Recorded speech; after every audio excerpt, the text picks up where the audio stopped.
Somewhere, at some point in deep human history, someone set a plant on fire, breathed in the smoke, and something happened. That single act, inhaling burning plant matter, would eventually become one of the most widespread human habits on Earth. But where did it actually begin?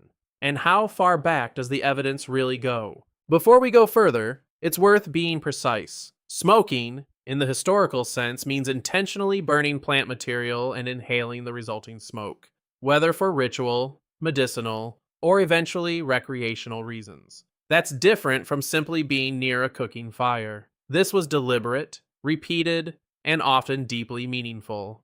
The oldest confirmed evidence comes from a rock shelter in Utah, where archaeologists found charred wild tobacco seeds dating back roughly 12,300 years, making it the earliest known direct evidence of tobacco use anywhere in the world. This predates farming, pottery, even most permanent settlements. Long before tobacco was cultivated, people in North America were already burning and likely smoking it. At this point, tobacco wasn't grown. It was gathered wild, likely alongside other foraged plants. Early users probably experimented the way humans experiment with everything: trial, observation, and the slow accumulation of shared knowledge about which plants did what when burned and inhaled. Thousands of years later, tobacco was deliberately domesticated in the Americas, cultivated, selected, and bred for stronger, more consistent effects. This shift, from foraging wild plants to intentionally growing them, mirrors the same agricultural revolution that transformed food crops around the same era. Tobacco became one of the first plants grown not primarily for food, but for its ritual and psychoactive properties.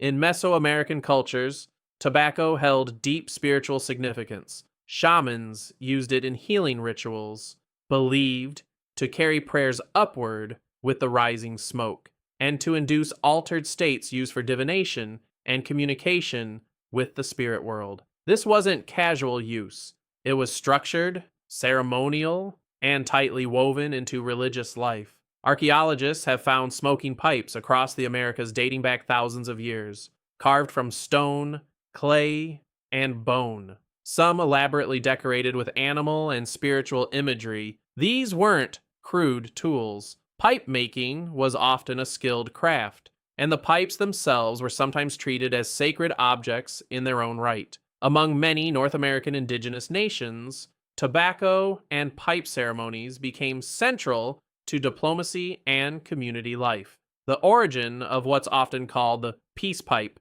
in popular culture, though that term flattens a much richer, more varied tradition. Sharing a pipe could seal an agreement, mark a significant event, or open a spiritual ceremony. Across these traditions, smoke itself carried meaning.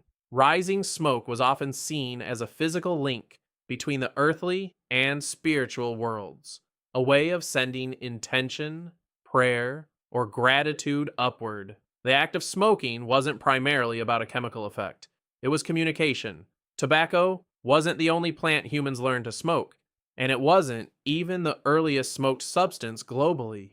On the other side of the world, entirely separate cultures were independently discovering their own smokable plants, proof that this behavior wasn't a single invention, but something multiple human societies arrived at on their own.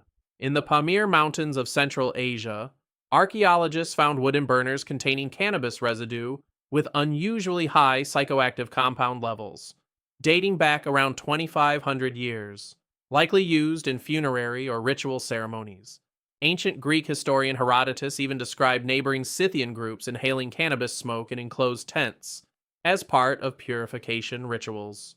Opium poppy use also stretches back thousands of years. Though early use was more often ingested or applied than smoked, smoking opium specifically became widespread much later, particularly across parts of Asia.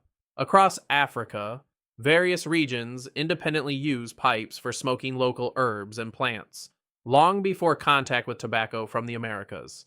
Everything changed after 1492. European contact with the Americas introduced tobacco to the rest of the world for the first time.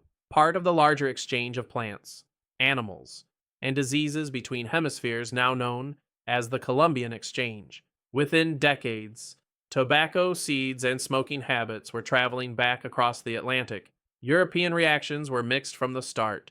Some praised tobacco as a miracle cure, believed to treat everything from headaches to the plague. Others were deeply suspicious.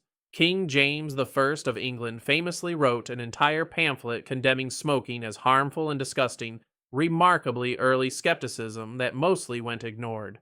Despite the skepticism, tobacco spread astonishingly fast.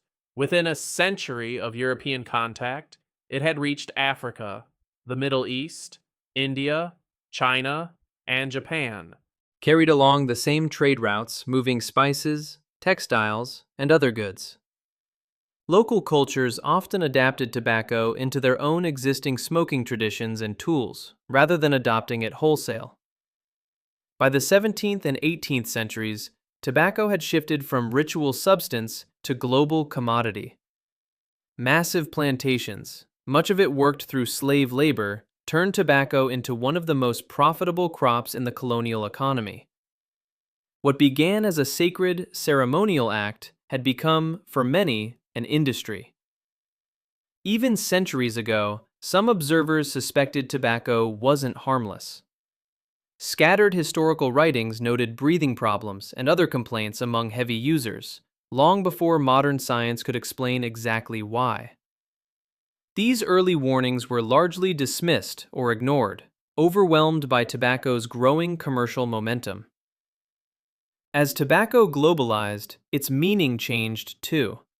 What had been sacred and ceremonial in its origin cultures gradually became, for many new users far removed from that context, a casual daily habit. Smoked for pleasure or routine, rather than ritual significance. It would take until the 20th century for rigorous scientific research to fully establish the serious, long-term health risks of regular tobacco smoking.